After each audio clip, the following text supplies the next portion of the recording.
Hello aspirants, welcome to my GK trick series. আজকে আমরা মণিপুরের সমস্ত লোকনৃত্য মুখস্থ করব এবং আমি গ্যারান্টি দিচ্ছি এই ভিডিওর পর তোমাদের মণিপুরের সমস্ত লোকনৃত্যগুলো একা একাই মুখস্থ হয়ে যাবে। তো চলো শুরু করা যাক আজকের এই গুরুত্বপূর্ণ ভিডিও। দেখো, মণিপুরের থিমটা হচ্ছে, মণিপুরের লোকনৃত্যগুলো মুখস্থ করার ক্ষেত্রে আমার যে থিমটা তোমাদের মাথায় রাখতে হবে সেটা হচ্ছে মানি বা টাকা। দেখো, মনিটাকে মনে করো মানি, মানি মানে টাকা পয়সা। তো এই থিমটা তোমাদের যদি মাথায় থাকে তাহলেই তুমি যে কোনো মণিপুরের যে কোনো লোকনৃত্য মুখস্থ রাখতে পারবে, ঠিক আছে? আর আমার এই ট্রিকটা তোমাদের ভালো মাথায় ঢুকবে। তো চলো, আসল ট্রিক আগে শুরু করার আগে মণিপুরের যেই লোকনৃত্যগুলো আমরা মুখস্থ করবো এই ভিডিওর মাধ্যমে সেইগুলো একবার দেখে নিই এক নজরে, ঠিক আছে? তো দেখো কী কী আজকে মুখস্থ করব।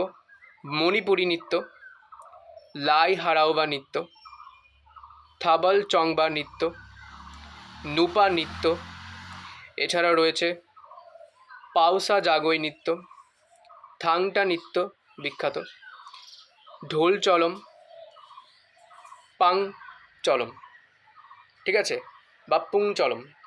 এই কয়েকটা নৃত্য আমরা আজকে মুখস্থ করব, ঠিক আছে? হয়তো নামগুলো তোমাদের এখন প্রচণ্ড কঠিন মনে হচ্ছে, কিন্তু আমি কথা দিচ্ছি এই ভিডিওর পর তোমার এই নামগুলো প্রচণ্ড কমন লাগবে। তো চলো শুরু করা যাক আজকের আসল ট্রিক। দেখো, প্রথমেই রয়েছে মণিপুরি। দেখো, মণিপুরি মুখস্থ করার জন্য আমাদের কোনো ট্রিকের দরকার নেই। মণিপুরের সবচেয়ে বড় ক্লাসিক্যাল ডান্সই হচ্ছে মণিপুরি, ঠিক আছে? তো ডাইরেক্ট মুখস্থ রাখবে মণিপুরি। 2 নম্বরে রয়েছে আমাদের লাই হারাওবা। তো এইটা মুখস্থ করার জন্য কী ট্রিক রয়েছে আমি দেখি, চলো। দেখো, ট্রিক রয়েছে হারাওবা মানে হারিয়ে ফেলা। তো টাকা পয়সা কেউ হারিয়ে ফেলতে চায় না, মানি কেউ হারিয়ে ফেলতে চায় না। কেউ কি চায় তার মানি পকেট থেকে হারিয়ে যাক? কেউ চায় না। তো এখান থেকে মনে রাখবে লাই হারাওবা, হারাও মানে হারিয়ে যাওয়া। কি হারিয়ে যাচ্ছে? টাকা পয়সা। আর টাকা পয়সা মানে মানি মানে মণিপুর।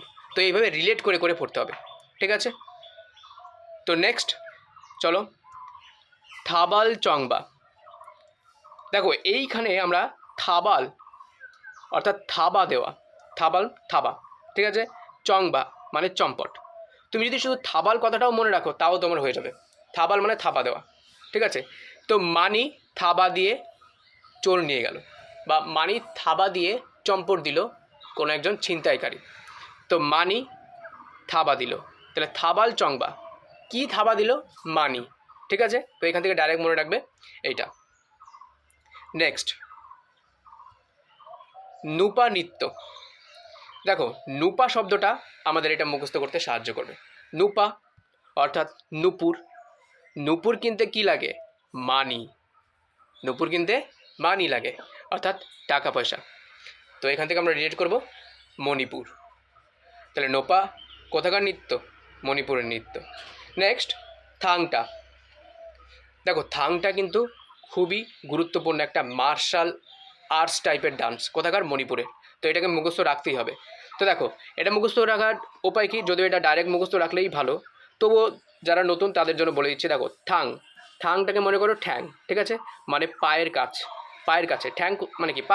পায়ের কাছে কি থাকে? পকেট। আর টা মানে টাকা। দেখো, এখানে টা রয়েছে, সেই টাটাকে মনে করো টাকা। টাকে আমরা সংক্ষেপে কী লিখি? মানে টাকাকে সংক্ষেপে এরকম টাকাই তো লিখি, টা। তো এখান থেকে টা মানে টাকা মনে রাখবে, ঠিক আছে? তো থাং মানে ঠ্যাং, আর টা মানে টাকা। টাকা পয়সা কোথায় থাকে? মানি মানে পায়ের কাছে যে পকেট, সেই পকেটেই তো আমরা টাকা রাখি। তো এখান থেকে মনে রাখবে থাংটা। পায়ের কাছে পকেটে যে মানি রাখি সেটা হচ্ছে থাংটা। আর এই থাংটা কোথাকার নৃত্য? মণিপুরের নৃত্য, ঠিক আছে? তো এখানে দেখো, থাং, আবার বলছি, থাং, ঠ্যাং, টা, টাকা। ঠ্যাং মানে পায়ের কাছে যে পকেট, সেই পকেটে আমরা টা মানে টাকা বা মানি রাখি। তো মানি মানে মণিপুর। তো ঠাংটা নৃত্য হয়ে যাবে মণিপুরের নৃত্য, ঠিক আছে? তো চলো নেক্সট এই দুটো একসাথে মুখস্থ করবে। দেখো, এইখান থেকে এই দুটো যে নৃত্য রয়েছে, ঢোল চলম আর পাং চলম, এই দুটোতে দেখো চলম কথাটা কমন। তো এই যে CHOLOM চলম, বা বাংলাতে চ লয়কার ম, এই কথাটা যখনই থাকবে তখনই তুমি মনে রাখবে যে এটা মণিপুরের নৃত্য। তো যখনই চলম কথাটা মাথায় আসবে বা চলম কথাটা তুমি যে কোনো পরীক্ষার প্রস্তুতে দেখবে, তখন তুমি 100% শিওর থাকো যে সেটা মণিপুরের ডান্স। তোমার আর অন্যগুলো দেখার দরকার নেই, ঢোল চলম না পাং চলম এটা কিছু দেখার দরকার নেই, তুমি ডাইরেক্ট মনে রাখবে। তাহলে এখানে চলম শব্দটাই হচ্ছে ট্রিক, ঠিক আছে? এটা তোমাকে আলাদা করে মনে রাখতেই হবে যে মণিপুরের সাথে চলম কথাটা ভাবো, CHOLOM, ঠিক আছে? তো চলম মণিপুরি ভাষায় নৃত্য বা ডান্স জেস্চার, ঠিক আছে? তো ঢোল চলম আর পাং চলম এই দুটো স্পেশাল নৃত্য কোন রাজ্যের সাথে রিলেট করবে? অবশ্যই মণিপুর, ঠিক আছে? তো এই হলো আমাদের টোটাল 8টা মণিপুরের ডান্স বা লোকনৃত্য। তো আশা করি তোমাদের ভিডিওটা খুব হেল্প করবে। যদি হেল্প করে থাকে সত্যিই, তবে অবশ্যই একটা লাইক দিও, আর যদি না করে তাহলে লাইক করার দরকার নেই, আর যদি হেল্প করে তাহলে সাবস্ক্রাইবও করে দিও। আর এই পিডিএফটা পাওয়ার জন্য টেলিগ্রাম চ্যানেল, এই যে আমাদের টেলিগ্রাম চ্যানেলের যে লিঙ্কটা রয়েছে সেটা আমি নিচে দিয়ে দিয়েছি, তাহলে তুমি এখান থেকে পিডিএফটা পেয়ে যাবে, অথবা ডাইরেক্ট টেলিগ্রামে গিয়ে সার্চ করতে পারো গীতা ইংলিশ একাডেমি, সেখান থেকেও পেয়ে যাবে।